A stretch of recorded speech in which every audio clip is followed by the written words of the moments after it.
Some secrets, you believe, remain buried until the grave, and some words as well.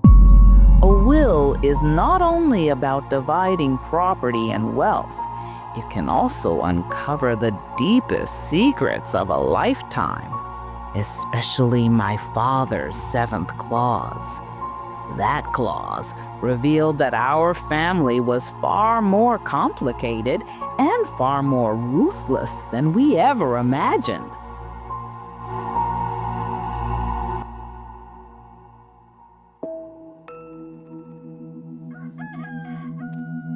I'm Emily. This is a house where I grew up. The boy beside me is my older brother David, and the man holding us is our father. This place was more than just a house. It was our sanctuary. Mornings began with the warm, comforting smell of my mother's cheese scones, and we'd have breakfast beneath the old mulberry tree in the garden. My father, a retired civil servant, was also one of the most beloved shopkeepers in our town. His small grocery store was more than our livelihood. It was the heart of the neighborhood. Everyone knew him, trusted his honesty, and admired his generosity. He always taught us that the greatest inheritance we could ever receive was love and integrity. My father would spend hours talking with each of us about life's meaning, about the value of truth. If a person loses their honor once, he would say, they can never get it back. Remember, my children, there are things money can never buy. David was 7 years older than me, but that never weakened our bond. To me, he was a brother, a best friend, and a confidant all at once. During summers, at the break of dawn, we would rush to my father's shop, arranging crates and helping in the produce section. Life seemed to stand still back then. Our only worry was making it to the shop on time. My father would always remind us, my precious children, one day when I am gone, hold on to each other tightly. At the time, I never realized how important those words were. They became the foundation stones of our lives. But time changed everything. When David went away to university, the bright lights of the big city captivated him. At first, he would call off and then tried to come back home every weekend. In those warm conversations, he'd talk about his professors, his new friends, and how much he loved his new life. But gradually, the calls grew fewer, the visits less frequent. I'm really busy, Emily. This is a critical time for my career, he would say, as if ambition was what hardened him. One day, after a long talk, I realized he was no longer the brother I once knew. His words were only about money, career, success. He never asked about our neighbors, the people in our town, or the memories we once shared, as if he had erased his old life completely. When my father's health began to decline, I gave up my own dream of going to university. My parents were aging and someone needed to be there for them. I called David, "Come home, Father needs you." But David was always too busy. "Emily, I can't just abandon my work, but I'll find the best treatment for Dad, no matter the cost," he'd say, as if money could solve everything. But what my father needed wasn't money. It was our presence. The warmth of his hand when I held it was worth more than all the money in the world. David tried to ease his conscience with the money he sent, but as I sat by our father's bedside through endless nights, I knew that money meant nothing. Doctor's bills, hospital visits, medicine. David only contributed by wiring money. Every time he called, he'd say, "I've sent more, Emily. Take care of Dad." Once, my mother couldn't bear it anymore and said, "Son, your father doesn't need money. He needs compassion. Just come, be with us." David's answer was always the same. "I'm doing all I can, Mom." Those words did nothing but hurt us more with each passing day. In my father's final days, I begged David over and over, "Come now. This may be his last moment." But he didn't arrive until it was too late. Just before his last breath, my father whispered, "David, where is my son?" And at that very moment, my phone rang. It was David. "Emily, I'm leaving tomorrow," he said. But it was too late. Our father passed away without seeing his son one last time. For me, that was the moment when my love for my brother turned into a deep, irreversible disappointment. My father's death shook the entire town like an earthquake. Nearly everyone came to his funeral. To the people of our town, he had been more than just a shopkeeper. He was like a father to them all. But in that sea of mourners, my eyes were fixed on my brother David's face. There wasn't a single tear, not even the shadow of grief. After the service ended, David carried himself as though he had simply completed a duty. He was in such a hurry that he barely accepted condolences and didn't stop to speak with the people my father had loved so dearly. Under the bewildered stares of our neighbors, he muttered, "I have to get back to London." In that moment, I thought, why the rush? But the truth was, the rush hadn't started that day. It had started years before. A week after my father's passing, our lawyer, Mr. Harris, called us in. It was then we realized that with our father's death, not only had one chapter ended, but another was about to begin. In the living room, my mother, David, and I sat in tense silence. Mr. Harris had been one of my father's closest friends, yet even he seemed uneasy. He cleared his throat, adjusted his glasses, and said, "I'm here to carry out your father's final wishes." David shifted in his seat, his voice trembling as he asked, "A will?" My mother and I only exchanged a glance. To us, the will felt like Father's last letter. Mr. Harris opened the file and began to read the first clauses. The house was to go to my mother and me, and the savings from Father's pension were to be used for her needs. These were what we had expected. Then it was David's turn. Father had left him a modest bank account and his cherished antique pocket watch. David's face went pale. Clearly, he had expected more. Perhaps he had imagined some hidden fortune. But the truth was, our father's only wealth was the modest value of this house. The lawyer continued reading the household belongings, the olive trees in the garden, even Father's old car.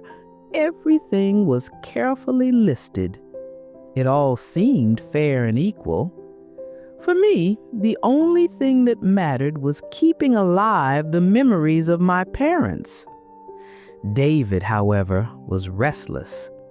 He looked away and muttered sharply, "So, that's it?"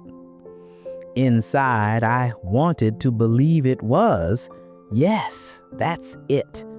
Let this pain end before it poisons us any further, I thought. But I could not have been more wrong.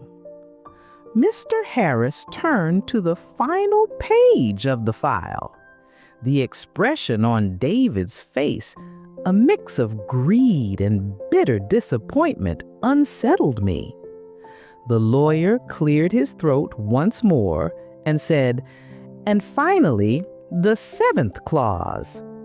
At those words, we all exchanged startled glances. We thought the will was finished. David furrowed his brow. "7th clause?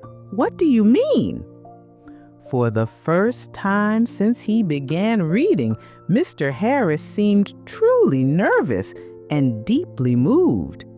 He closed his eyes as if he had memorized the words and began to recite them. "Clause 7, he said, his voice deeper than before. My son David, the antique pocket watch and the savings left to you in this will come with a condition. If you fail to meet that condition, the entire inheritance will instead pass to my daughter Emily and your mother." David's face flushed red with shock. "What condition?" he demanded, his voice trembling. My mother and I stared at each other in disbelief. Why had Father placed such a condition on David? I couldn't understand. Mr. Harris's eyes were misty. His voice faltered as he swallowed and said, "Your father also left a letter. This letter explains the details of Clause 7. We hadn't known Father had written a letter. He had always been a man of words. He had always expressed his feelings through his actions. And yet, now he had left behind a message. How important must it have been for him to put pen to paper? With trembling hands, Mr. Harris opened the envelope and began to read aloud. "My dear David, I know your hunger for ambition, your obsession with money. I know that when you remember me, it will not be in my old age, but only in terms of what wealth I leave behind. But I have no wealth. My only treasure is you, all of you. In this will, I have left you a modest inheritance, but its true value lies in the condition I have attached. The watch and the savings will only be yours if within 1 week you build a new water fountain in our town's poorest neighborhood, and instead of my name, you engrave it with your late grandmother's name. I know this amount of money is small to you, but this is your test. If you can pass it, then I will know that mercy and humanity mean more to you than money." As each word was spoken, David's expression hardened further. It was as though he had been struck across the face. To think that the true worth of the inheritance was tied to such a small fountain drove him to fury. In his eyes, I could see the fire of anger beginning to burn. In that moment, all my childhood memories came rushing back. Father's words, "Never become a slave to money." Those words, that small fountain, were worth more than every other clause in the will combined. Father hadn't sought to punish David, but to give him a chance to regain his compassion, his humanity, his love, in exchange for just a modest inheritance. As Mr. Harris's voice filled the room, I could see only my father's eyes in my mind. How desperately he must have wished that the spark in his son's eyes came not from greed, but from kindness. David couldn't see it.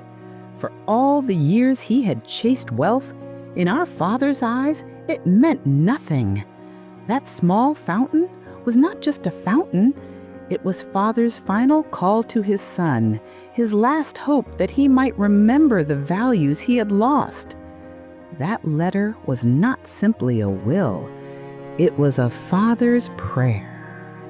The words of my father's letter had left the room so silent we could hear our own hearts beaming. The silence was shattered when David leapt to his feet, knocking his chair over with a crash. "What is this supposed to mean?" he roared. "What kind of will is this? Was my father trying to teach me a lesson? A fountain? After everything I sacrificed, all he left me was a fountain?" "Mr. David," Mr. Harris began, his voice steady but gentle, "this was your father's final wish." But David cut him off sharply. There was no grief in his eyes, no respect, only ambition and fury. At that moment, I realized my father's greatest fear had come true. David valued money above everything else. My mother began to cry. "Son, you know how kind-hearted your father was. This was his last wish," she pleaded. But David wasn't listening. "It's not just a fountain, Mother. This is an insult to my career, my success," he shouted. "Is this my punishment for being away all those years?" I couldn't hold myself back any longer. My voice trembled as I asked, "Did you come here only for money, David? You weren't there for Father's illness, not even for his final moments. You comforted yourself by sending us money. Didn't your conscience ache when you spent it?" David's face went pale. I could see my words had cut deeply, but instead of softening him, they only fueled his rage. "This isn't over," he yelled, storming out and slamming the door so hard that the sound echoed through the house. My mother sobbed uncontrollably. Mr. Harris looked at us helplessly. My brother had rejected our father's will. We had gathered to settle an inheritance dispute, but now the real battle was just beginning. Would David truly refuse to carry out Father's final wish? What would become of the will, the small fountain, the modest inheritance? The room was left heavy with silence and my mother's sobs. I closed my eyes. That fountain, that small sum of money, I finally understood why Father had reduced his legacy to something so simple. Even with his last breath, he had tried to protect us from being enslaved by greed. He hadn't given David just a fountain. He had given him a compass, a way back to the conscious compassion and humanity he had lost long ago. But David saw it only as an insult. The distance that had grown between us all those years wasn't caused by Father or me. It had been his ambition all along. That night, I realized I hadn't just lost an inheritance, I had lost my brother forever. When I was alone with my mother afterward, neither of us knew what to do. Even Mr. Harris seemed stunned. David's refusal meant he would forfeit his inheritance, leaving the watch and savings to my mother and me. But we didn't want them. All we wanted was our family back. Now the question haunted me. Would David truly discard our father's final wish along with everything left to him?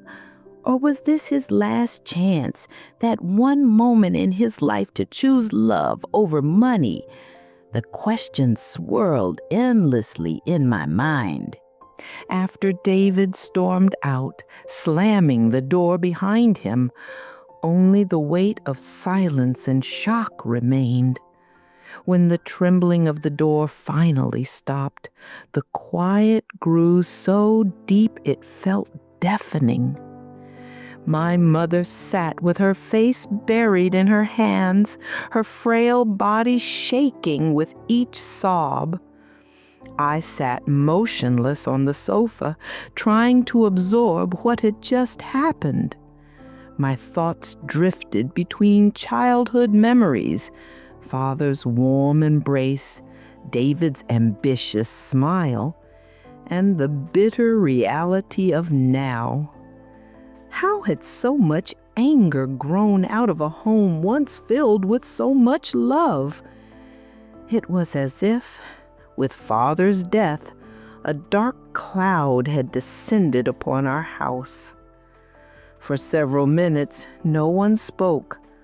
Only the faint whistle of the wind through the window broke the silence. At last, my mother lifted her head, her eyes swollen with tears. Her voice cracked as she whispered, "Why? Why did my son do this? His father loved him so dearly." I held her hands, trying to soothe her, even as a storm raged inside me. "Mother," I said softly, "Father loved him too, but he also saw the ambition growing inside him. The will wasn't an insult, it was hope. Father wanted to give David one last chance." "And what if he doesn't want that chance?" my mother asked, her voice barely audible. I had no answer. Father's final wish had been a call to David's conscience, but it seemed his conscience had been buried beneath layers of money and pride. The brother I had loved so deeply had turned into a stranger I no longer recognized. Mr. Harris broke the silence, though he too looked shaken. With trembling hands, he gathered the will and Father's letter, placing them carefully into his briefcase. His voice was gentle. "Miss Emily, by law, we must carry out your father's will. If Mr. David does not build the fountain within a week, the inheritance will legally pass to you and your mother." My mother and I exchanged glances. We did not want the inheritance. The watch and the money meant nothing to us. What mattered was whether David would pass this test. If it all fell to us, it would stand not as a gift, but as a symbol of his moral collapse. I knew in my heart that Father's true legacy was not the money, not the watch, but this house, the letter, and our memories. The rest was only a trial. I turned to Mr. Harris, a quiet determination rising in me. Though my voice trembled, I knew what I had to say. "Then, if David does not build the fountain," I said firmly, "we will. Father's final wish will be fulfilled. It doesn't matter who keeps the inheritance." My mother looked at me in astonishment. "Emily, what are you saying? How could we possibly do that?" But something had awakened in me.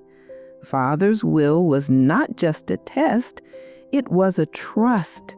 Even if David rejected it, we would not. The fountain would not simply be a fountain, it would be the symbol of the values Father had left us: compassion, kindness, and love. That night, only one question kept echoing in my mind. When David's week was over, what would remain? Would Father's hope endure, or would ambition claim its victory? And if ambition won, how would we carry out Father's final wish? After David stormed out, slamming the door behind him, the days that followed felt like centuries. Every second, every minute was part of the 1-week deadline my father had set in his will. With each phone ring, my mother and I flinched. Every notification sound made our hearts leap into our throats. We lived suspended between hope and disappointment, as if balanced on the thinnest of threads. Everything seemed to hinge on a word from David. But no call came, no message arrived. It was as though David had erased not only my father's will, but us as well. The silence in our house became our captor, whispering the cruel truth of how far David had drifted away from us. At night, I often recalled the innocent words my brother once spoke as a child. "Emily, I'm going to be rich one day, and I'll take you with me." What a sweet, naive dream that had been. On the 4th day of waiting, I couldn't bear it any longer. I went to the lower part of town, the neighborhood my father had written about in his letter. It was the oldest, poorest quarter of our community. The streets were narrow and muddy, the houses crumbling. Children played near stagnant puddles of filthy water, their laughter full of life, even though their clothes were torn and their lips dry with thirst. This was the place where the fountain was meant to stand. The moment I saw it, I understood why Father had insisted on it so strongly. That fountain would not only bring water, it would bring hope. It would be the final proof of his faith in humanity. A few children ran up to me, calling me sister. Their cracked hands and parched mouths were more real, more urgent than all of David's ambition. I spoke with an elderly woman in the neighborhood, her eyes tired but her smile warm. Her name was Aunt Grace. She told me they had been struggling with water shortages for years. "We rely on well water, child," she said, "but sometimes even that isn't enough. If only we had a fountain, our children, our elders, they could finally have clean water." When I saw the hope shining in her eyes, something broke inside me. My father's will was about far more than testing David's conscience. It was about the future of these people. By the time I left that neighborhood, my determination had hardened into something unshakable. Whether David built the fountain or not, I would do whatever it took to fulfill my father's final wish. It was my promise to him and to them. The week's deadline finally arrived. That day, my mother and I spoke very little. We didn't eat. We didn't even turn on the television. We just waited. The hands of the clock crawled forward, every tick deepening the silence around us. Only one question consumed my mind. Would David honor Father's wish at the last moment? Would he surrender to ambition and refuse everything? Or would a miracle happen? And then, just as midnight struck, breaking the suffocating stillness, the phone rang. At midnight, in the pitch-black silence, the shrill ring of the phone exploded like a bomb. My mother and I jolted in shock. After a split second of hesitation, our hearts pounded wildly in our chests. We glanced at each other. Who could it be? I thought. Was it David finally telling us he had changed his mind? Or was this the beginning of an even darker nightmare? The phone's ring echoed through the house, calling to us like some ominous summons. I hesitated before answering, my hand trembling. At last, I took a deep breath, picked up the phone and pressed the button. "Hello?" I whispered, my voice barely audible, as if a knot had tightened around my throat.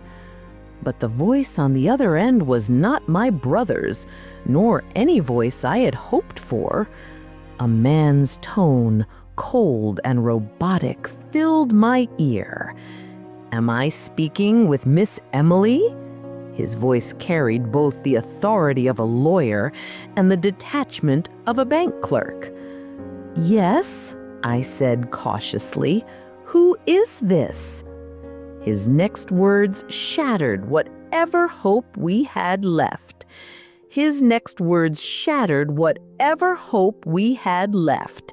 His next words shattered whatever hope we had left. His next words shattered whatever hope we had left. His next words shattered whatever hope we had left. His next words shattered whatever hope we had left. His next words shattered whatever hope we had left. His next words shattered whatever hope we had left. His next words shattered whatever hope we had left.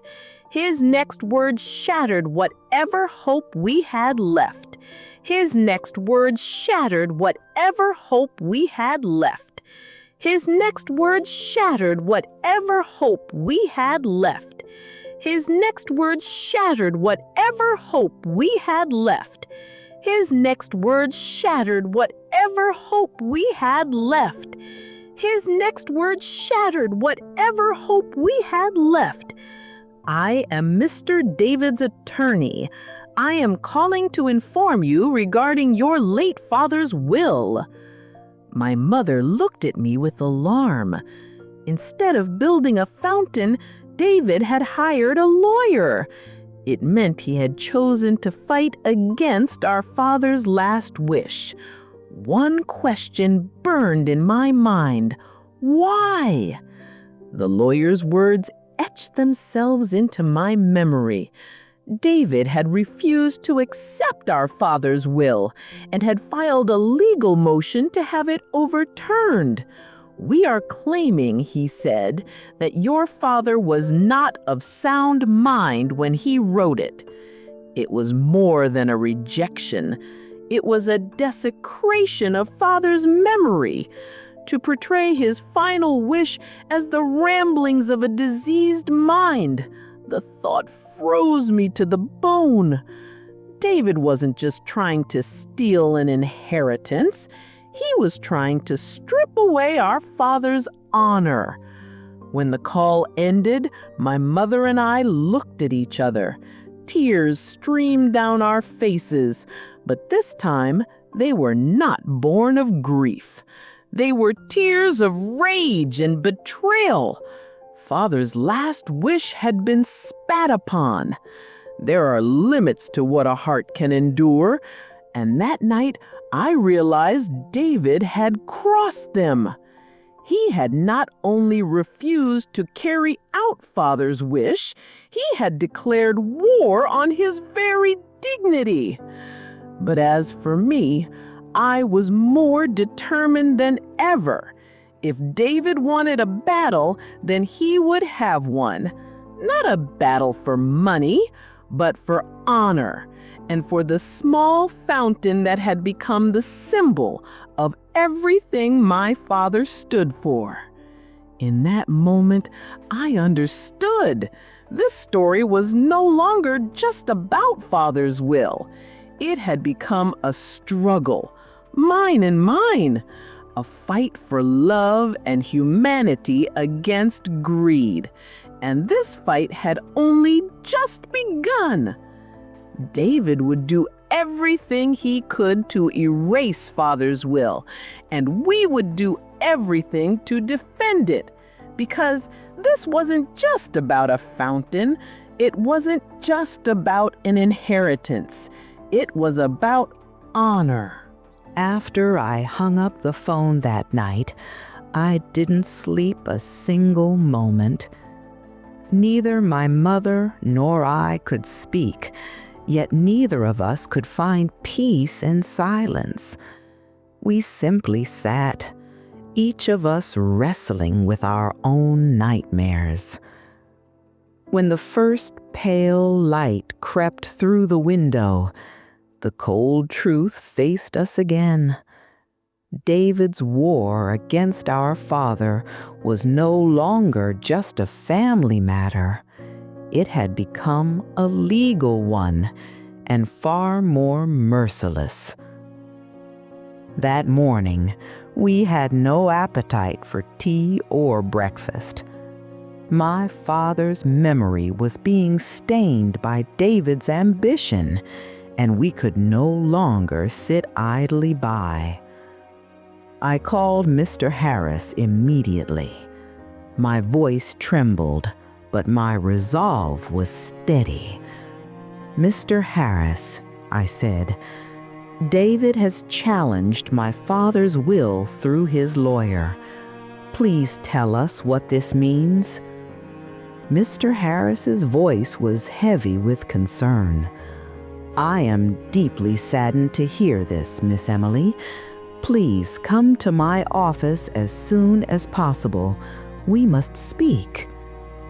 It was the first time since my father's death that my mother and I had left the house with a purpose. On the way, her silence only sharpened my determination. She couldn't believe David had sunk so low. To claim that his own father had been of unsound mind, it was the cruelest insult imaginable. And I knew then that I would never accept such an insult. Mr. Harris's office, as always, was neat and calm. But beneath that calmness, a storm raged. The look on his face as we entered told us everything.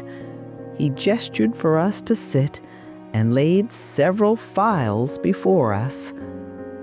"David's lawyer," he began, "has requested all of your father's notes, conversations, and medical reports from the past 6 months. They are arguing that at the time this will was written, your father was no longer capable of making sound decisions." Tears streamed down my mother's cheeks. "Harris, this is his father. How could he do this to his own father?" And in that moment, I understood. David's conscience had long since dried up. This was the cruelty of a man willing to do anything for money. To us, it was about a fountain. To him, it was nothing but a case to be won, a war against our father's honor. I gripped my mother's hand tightly. Our tears dried, replaced by a fierce determination. I turned to Mr. Harris. My voice did not shake. "Mr. Harris," I said, "we must win this case. We will protect my father's honor. We will prove that David's accusations are lies." My mother nodded, and I saw the same fire in her eyes. This was no longer an inheritance dispute. This was a war between the values my father had left us: honesty, honor, love, and the corrosive hunger of David's greed. And I swore then and there I would never lower that shield. After we left Mr. Harris's office, the house felt heavier than ever. Silence no longer carried only longing, it carried fear. Every day we waited for the next document to arrive from David's lawyers, each one another accusation, another lie hurled at my father's honor. Every morning my mother pulled out the old photo albums, flipping through them as though they were evidence in a trial. "Look, Emily," she would say, her finger trembling on a picture. "Here he is, telling jokes to the grandchildren, making us all laugh. Does this look like a madman to you?" Her efforts warmed my heart, but at the same time showed just how powerless we were. A single sheet of paper, penned by an ambitious lawyer, could cast doubt on a lifetime of memories, on the sanity of a man who had lived with dignity and clarity until his final days. As part of the legal battle, Mr. Harris asked us to speak with the people my father had seen in his last months. For me, this was both painful and comforting. I visited my father's old friends and our neighbors one by one. Each of them expressed outrage at David's actions. "Your father's mind was sharper than most of ours, Emily," one longtime neighbor told me. "How could David do this to his own father?" Their words felt less like legal evidence and more like consolation. Their respect for my father tore holes through David's accusations. But still, the fact that his name was being dragged into such conversations wounded me deeply. The precious moments I had shared with him in his final days were now being dissected in preparation for a courtroom, as though my father's memory needed to be defended against cross-examination. Days turned to weeks, and then David's lawyer sent us an official notice. It was cold, clinical, and merciless, filled with harsh legal terms. They were demanding that my father's will be declared invalid due to mental incapacity and lack of legal competence. Each word pierced my heart like a bullet. Even after Father's death, David treated us as enemies. I turned to Mr. Harris, my voice barely more than a whisper. "What kind of thing is this, Mr. Harris?" But even he looked helpless. "David doesn't seem likely to back down, Miss Emily," he said softly. "This is going to be a long, difficult fight." In that moment, I realized we were not truly alone. On our side stood my father's integrity, his humanity, and the love of the people whose lives he had touched.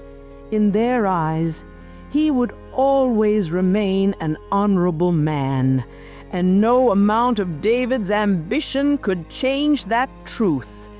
This was not a war about money. It was a war about honor, and I swore to myself, no matter the cost, I would win it. That morning, it felt as though the whole world had stopped. As I lay staring at the cracks on the ceiling, I wondered how strong were my father's memories, his love, and his integrity against a few sheets of paper and the cold words of lawyers. Outside, life carried on as usual. People hurrying to work, children rushing to school. But for us, everything had changed.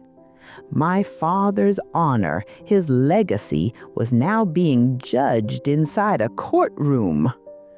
My mother and I did our best to support each other.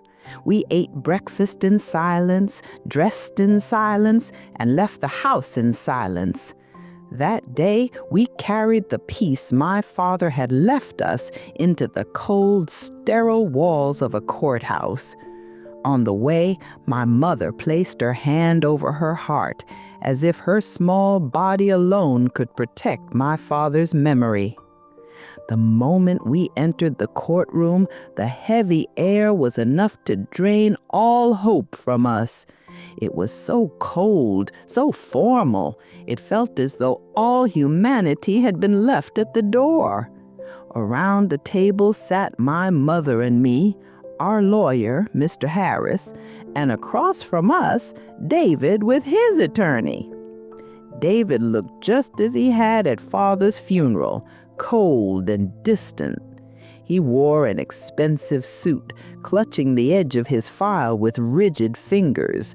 He wouldn't even meet our eyes, as though we were nothing more than part of the wall. His lawyer twisted even my father's most innocent words into supposed evidence of madness. In his final months, what did he tell you? He asked Mr. Harris in a mocking tone. He said he was worried about his son's future. David's lawyer seized on it. You see, his relationship with my client was marked by the paranoia of an unsound mind. At that moment, anger erupted inside me like a volcano. They were insulting my father's memory. My eyes drifted to David. He finally looked up, and our gazes locked. There was no shame there, no remorse, only a cold determination, as if his eyes said, "I am the one who is right." That look was sharper and more painful than any word.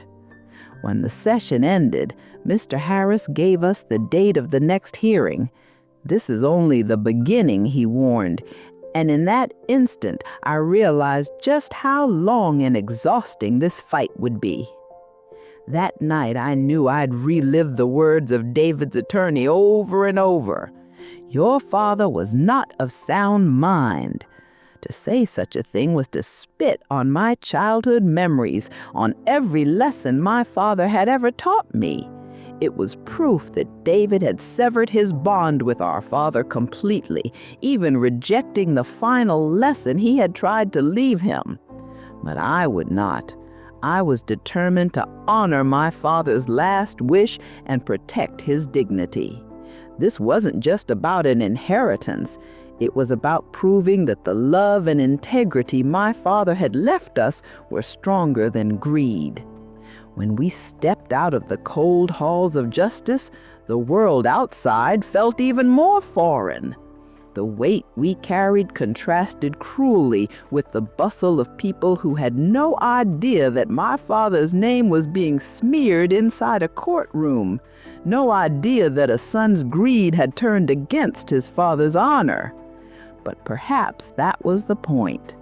This was our story and ours alone, and we would fight it with the faith my father had instilled in us. We would stand against David, we would build the fountain, and we would fulfill our father's final wish. That fountain would not just be a source of water, it would be our victory.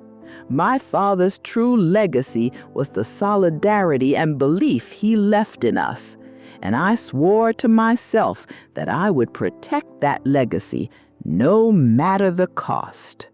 When we stepped out of that suffocating courtroom, the cold air hit us like a slap. The city's noise and chaos felt foreign compared to the silence inside us. My mother and I said nothing on the way home. I only held her hand tightly. That touch spoke more than 1,000 words. The trial had stained my father's most cherished memories with David's greed. The accusations that he had been mentally unfit pierced my heart like daggers. I couldn't shake the look in David's eyes, that cold stare, as if he had never known me. For him, the past meant nothing. The future meant nothing. Only the power of money mattered. That day was not just a hearing for us. It was the breaking of a family. When we returned to our town, the comfort of our home wrapped around us like a shelter.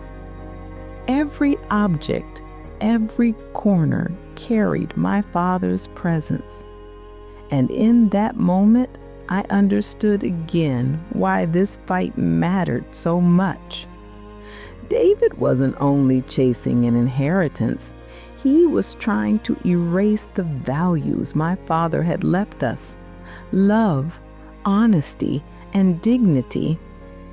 Instead of facing a will that challenged him, he chose to attack its validity and desecrate our father's honor. That cruelty filled me with both fury and sorrow. To see my father's final wish twisted into such a degrading legal battle shook me to my core. At times I asked myself, what is the right thing to do? To fight David or to yield quietly? But then I remembered Father's lessons of honor and truth, and they lifted me back to my feet. The legal fight was not only emotional, it was financial. Lawyers' fees, filing costs. One evening, Mr. Harris called with our first bill. When I hung up, a weight pressed down on my chest.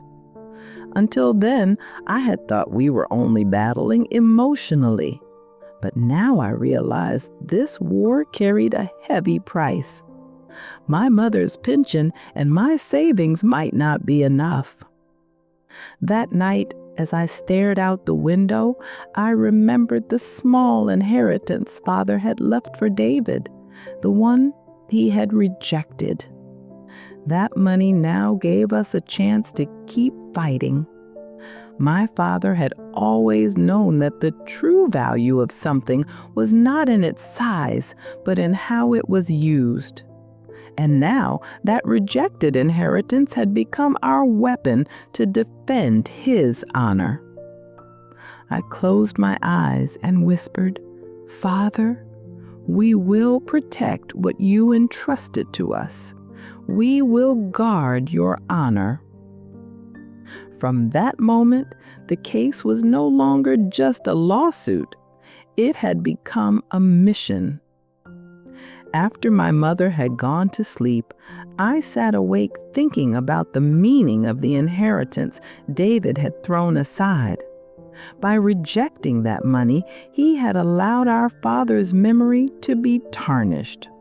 But for us, it became a light of hope. Father's will carried its own irony. The real worth of the inheritance lay not in what it was, but in what we chose to do with it. And I would use it to protect my father's name. That money would be our shield. What had once been set aside for a fountain was now the very tool to clear my father's honor. In that moment, I realized Father had foreseen this. He knew David's greed, his obsession with wealth. Perhaps that was why he had written the 7th clause. That inheritance was not only David's test, it was ours too. And we were determined to prove ourselves worthy of him. The ruthless legal battle David had launched through his lawyer quickly spread through our small town as a whisper. Until then, I thought I had known how loved my father was, but now I saw that love being put to the test. When I went to the market, the way the neighbors looked at me had changed. Some eyes were full of sympathy and support, while others brimmed with curiosity and judgment. "Did you hear? His son claimed his father had lost his mind," one voice murmured. "What a disgrace," another answered. Those whispers pierced my heart like thorns. My father had built his life on honesty and love. Yet now those very values were being tainted by David's greed. And we weren't just facing that truth privately, we were living it out on a stage for the whole town to watch. My mother and I kept our heads high. We smiled gratefully at those who offered support. Every whisper reminded us of the same truth. My father's honor had to be protected no matter the cost. Mr. Harris urged us to accelerate our preparations for the next hearing. But this wasn't just about gathering legal evidence. For us, it became a process of rediscovering my father. We entered his study. Inside were the notebooks he had filled over the years, the margins of his books covered with notes and journals he had written in his own hand. Each page revealed how wise and full of life he had been. In his diaries, he wrote of his love for us, his hopes for the future, even how proud he was of David's success in the city. As we read, tears slid down our cheeks. The claims of mental instability David's lawyer had made seemed all the more vile and baseless. Every word my father had written proved the clarity of his mind. They were not just evidence for court, they were a kind of therapy, a source of strength for our souls. Even after death, Father was still giving us courage. Meanwhile, David, who had so shamelessly desecrated his father's memory, knew nothing of this. He was probably sitting comfortably in his luxury life, leaving everything in his lawyer's hands, dismissing it as a minor matter. For him, this was not about his father's honor, it was business. But for us, it was not business, it was a mission. Every day we touched another photograph, remembered another moment, and strengthened our resolve. We were fighting to protect the love and honesty our father had left us from the dirty hands of David's ambition. The fountain was no longer just a source of water. It had become a monument to my father's honor. When the day of the second hearing arrived, my mother and I walked to the courthouse once more. Breathing in that suffocating air again, I realized something had changed. I no longer felt the fear I had carried at the first trial.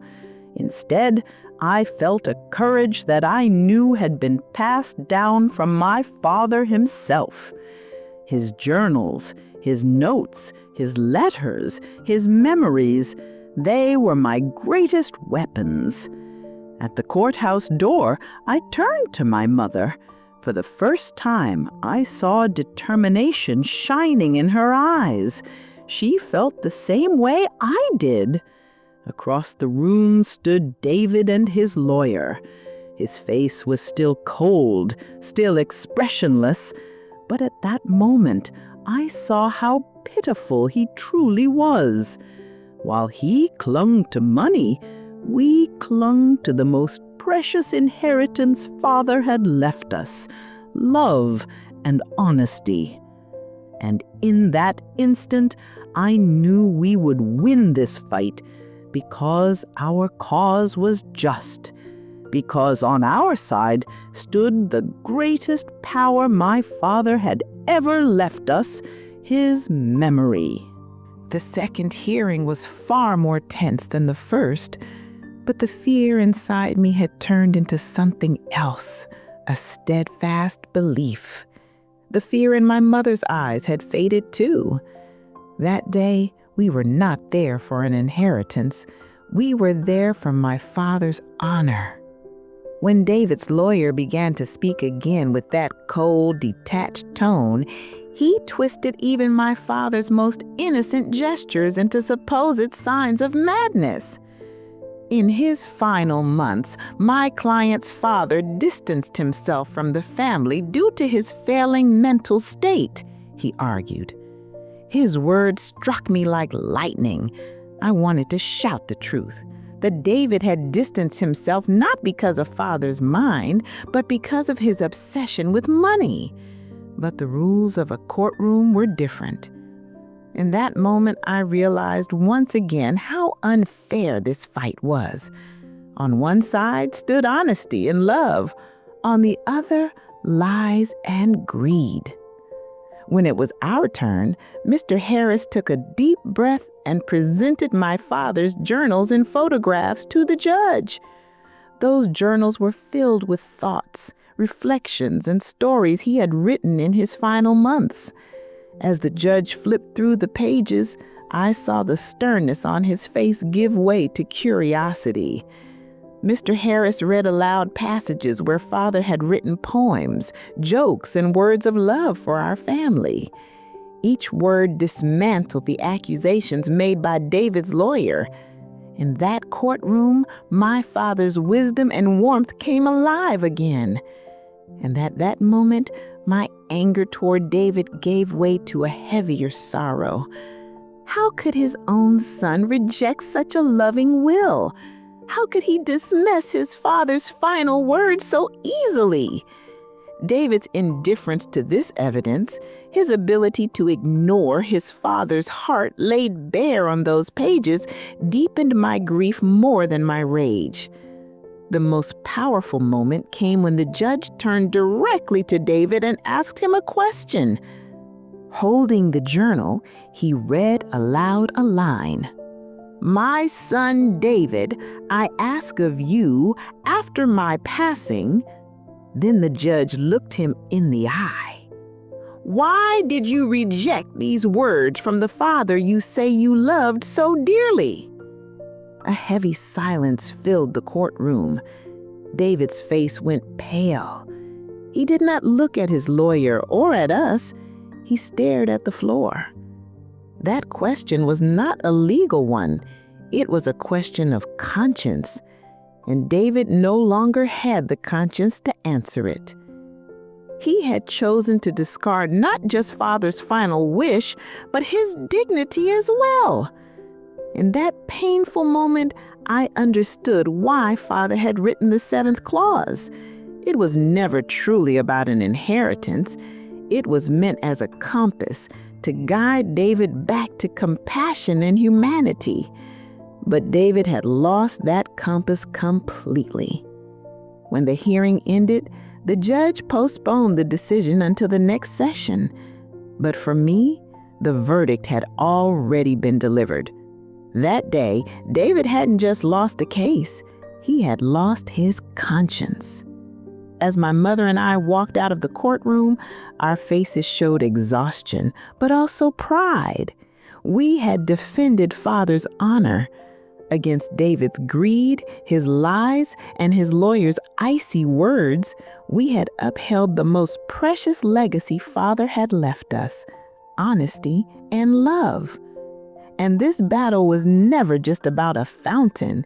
It was about the honor of a family and the memory of a father. And in that sense, we had already won. After the second hearing, the suffocating weight inside us began to lift. The judge had announced another court date, but for us, the most important verdict had already been given. That day, David hadn't lost the courtroom. He had lost his conscience. And we had preserved the true inheritance our father left us, honesty and honor. On the way home, we said nothing. We simply held each other's hands tightly, savoring the silent victory that grew within us. No matter how long the legal process would drag on, we would not wait. We could not postpone our father's final wish any longer. That day, my mother and I made a quiet decision. We would begin building the fountain immediately. This would not just be a construction project, it would be a tribute to our father's honor. The very next day, with Mr. Harris's help, we found a foreman and went down to the lower neighborhood. We would use the modest inheritance David had rejected to build the fountain. When the townspeople saw us, their faces lit with a mixture of surprise and hope. Aunt Grace, with tears in her eyes, said, "We heard you were coming, but we thought it was only a miracle." In that moment, I understood again the true value of money. It wasn't a figure in a bank account. It was the hope in those people's faces. When the first stones of the fountain were laid, it wasn't just stone being placed. It was the values Father had instilled in us: love, dignity, compassion, finding their rightful place. The children of the neighborhood came running, small hands clutching shovels, eager to help. That scene was far more meaningful, far more powerful than the coldness of any courtroom. Fulfilling Father's last wish was not just a duty, it was an act of love and honor. As construction continued, the whispers in town began to change. At first, people had only watched with curiosity, but soon they came to support us. Some offered to help with the work, others brought hot tea. My father's honor was being rebuilt, not only with our hands, but with the efforts of everyone around us. And I realized then, Father had foreseen this. He knew David's ambition would prevent him from fulfilling the task, but by leaving behind that money, he had allowed us to complete the mission. The money David had dismissed as insignificant was now raising our father's name like a monument. The fountain would not only bring water, it would stand as a symbol of love, mercy, and truth. Even in death, Father was teaching us his greatest lesson. The real inheritance is made of values money can never buy. When the fountain was finally completed, the poorest neighborhood in town had become the richest. Its wealth was measured not in gold, but in the laughter of children drinking clean water, and in the genuine smiles of the people. On the fountain, just as Father had wished, we engraved my grandmother's name. That plaque was not just a name. It was the symbol of the love and compassion my father had passed down to us. And in that moment, I understood the lawsuit, the inheritance dispute, all of it was nothing. The true victory was not in the court, but here, in keeping my father's will alive against the silence of David's lost conscience. We had proven ourselves worthy of him, and we had protected his honor in the best way possible. On the day of the fountain's opening, the poorest neighborhood in our town lived what was perhaps the most beautiful day in its history. The sky was clear, the air bright. The entire community had gathered to witness what felt like a miracle. Mr. Harris gave a short speech, speaking of my father's will. His words only deepened the joy that already filled the air. As my mother and I watched the happiness of these people, the exhaustion within us melted away, replaced by an indescribable pride. The inheritance David had scorned, the money he had dismissed as worthless, was now transforming lives. Children clapped their hands in delight as the water poured from the fountain. In that moment, I understood with complete clarity why we had fought so hard. My father's values, his true legacy, were flowing here in front of us, giving life back to the people. And then, through the crowd, I noticed a figure walking toward us. At first, I couldn't make out his face, but I recognized the walk, the posture. It was David. His expensive suit looked so out of place among the crowd, as if he had stepped from another world. He was alone, no lawyer, no allies. His face was pale, his eyes fixed only on the fountain. For the first time, I felt no anger, no hatred, only sorrow. When he reached us, his eyes wandered over my mother's weary face, the calluses on my hands, and most of all, the joy on the children's faces as they drank from the fountain. Quietly, his voice trembling, he whispered, "Emily?" For the first time since we were children, I saw that same startled innocence in his eyes. I didn't know what to say. Instead, I simply pointed to the fountain. "This," I told him, "is the true inheritance Father left you. The money you dismissed now touches the lives of all these people. Father left this not as wealth, but as a test of conscience. You refused that test, and here is the result before the eyes of the whole town." David turned his head aside. His face was pale. In that moment, I knew he understood. The antique watch, the savings, all the money in the world, none of it compared to the value of this fountain. I saw in him the realization of just how much compassion and love Father's final wish had carried. I knew then that Father had not been trying to build a fountain. He had been trying to build hope for us and a conscience for David. David said nothing. He simply turned, slowly blending into the crowd, and walked away. And in that moment, it felt as though the case, the inheritance dispute, all of it was over.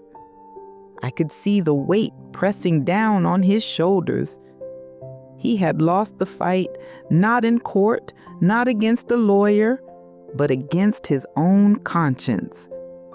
At last, he had received Father's final lesson. That day, we didn't just win a case. We protected my Father's honor and proved to the world that the true inheritance he left us, love, compassion, and honesty, was stronger than greed. And that was a victory greater than any courtroom could ever give. A week after the fountain's opening, our lawyer, Mr. Harris, called. His voice was brighter than I had ever heard it. "Miss Emily," he said, "David's attorney has officially withdrawn the case. It seems he has decided to let it go." When I hung up the phone, I felt a wave of relief, but not joy, because the real trial had already been won. It wasn't in the courtroom, it was by the fountain. We knew David's conscience had surrendered to his ambition long ago. That day, my mother and I didn't celebrate, didn't cry with joy. We simply looked at each other in silence. We knew the inheritance David had rejected had now safeguarded Father's honor. A few days later, my mother and I visited Father's grave with a bouquet of flowers. My mother knelt down and whispered softly, "David refused your will, but we built the fountain for you. We protected your honor." I leaned close to the gravestone and murmured softly, "Father, we kept your trust. David's disrespect only proved how much we loved you. The true inheritance you left us wasn't the money or the house. It was honesty and compassion, and we will guard that inheritance for as long as we live. In that moment, the last remnants of bitterness inside us dissolved. Father's will had not only guided us through a trial, it had bound us closer together, remade us into a family, and with that, peace returned to us. Years passed. That little fountain became one of the most beloved landmarks of our town. People came to drink from it, to chat, to wash their children's faces. It was not just a source of water, it was a living monument to my father's memory. We never heard from David again. He never called, never returned. Perhaps it was out of shame. Perhaps he needed to rethink his life after what he saw that day. Who can say? Sometimes I visit the fountain and sit by its edge, watching people laugh and gather around it. And in those moments, I hear Father's words echo in my heart. There are things money can never buy. The inheritance battle had drained me, but it had also given me the greatest lesson of all. True inheritance is found in the love and honesty a father leaves his children. And because I carry that inheritance, I know I am the richest person in the world.